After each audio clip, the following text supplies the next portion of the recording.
the sound of an emergency call for help resounded throughout the VIP hallway. Sofia's private nurse, Melinda, raced into Sofia's hospital room in a panic. "Heavens, doctor, help! Miss Quincy needs help!"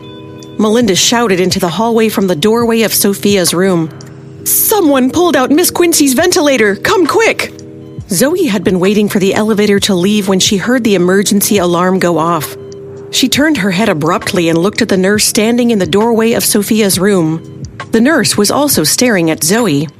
Before Zoey could regain her senses, the nurse suddenly rushed towards her, grabbed her by the hair, and pushed Zoey up against the wall. "It was you! I saw you leaving my Mrs. room! You're the one who pulled out her ventilator! Why are you trying to hurt her?" Zoey was startled and frightened by this sudden turn of events. "Let go of me! Let go of my hair! It hurts!" Why did these things keep happening to Zoey? Zoey screamed hysterically, and despite her best effort, some tears slipped out. As soon as Zoey finished her hysterical tirade, the nurse suddenly shouted at someone behind Zoey, "Dr. Dexter!" With red eyes, Zoey turned around in a daze and saw Blaine in his white coat. His gaze lightly fell on Zoey, who was in a sorry state. He looked cold and indifferent. "Melinda, from now on, don't let this woman near Miss Quincy," Blaine said indifferently. There was no other expression on his face. Blaine ordered Zoey sternly, "Stay away from Sofia in the future. The further, the better." With that, he walked into Sofia's room without looking back. Blaine trusted Zoey, which is why he wanted her to stay away from Sofia. It was the best way to protect her from further false accusations. Whether Zoey realized this or not was okay with Blaine, as long as she was safe. Over the weekend, Max's mournful wails echoed through his hospital room and Zoey's heart. She held his small body tightly in her soft embrace.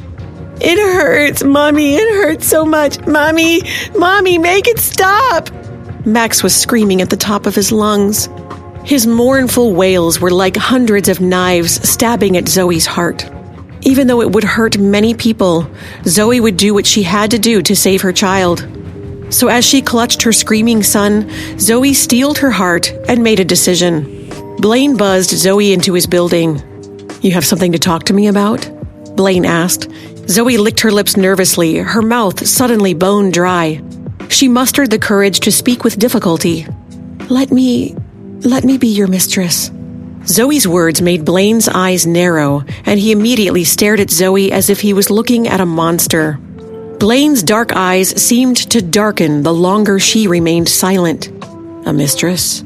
Zoey bit her lips. Her chest felt tight as if something was squeezing it too hard, making it difficult for her to breathe. Then she found herself nodding as she replied, "Yes." Blaine shook his head and chuckled carelessly. "Stop teasing me. You must think I'm a fool." Zoey's face paled. Blaine's harsh assessment hit her like a physical blow. "Explain yourself, Zoey. What do you want from me?"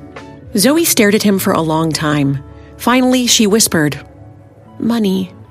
Zoey took a deep breath and then mustered up her courage.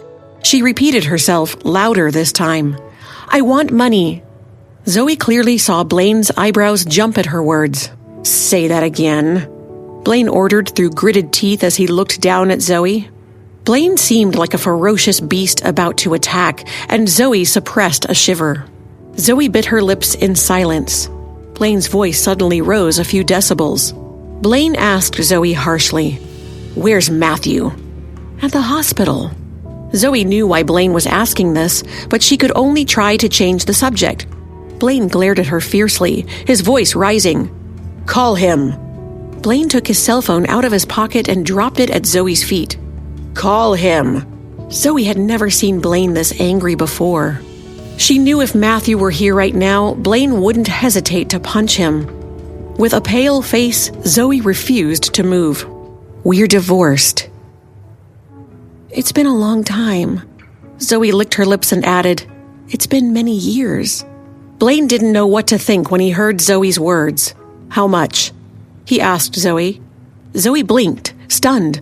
"How much do you need for your relative's treatments?" Blaine repeated patiently. Zoey took a deep breath and licked her lips. "Blaine, my offer still stands. I hope you will consider it again." After 2 weeks in the hospital, Sofia was finally improving. Blaine had his hands in the pockets of his white coat when he entered Sofia's room. Finally, Blaine spoke. "Sofia, now that you are feeling better, I think it's time you and I talked." Hi, Zoey here. If you are wondering what happens next, then download the Pocket FM app and listen to the exciting episodes of Rekindled Heartache now.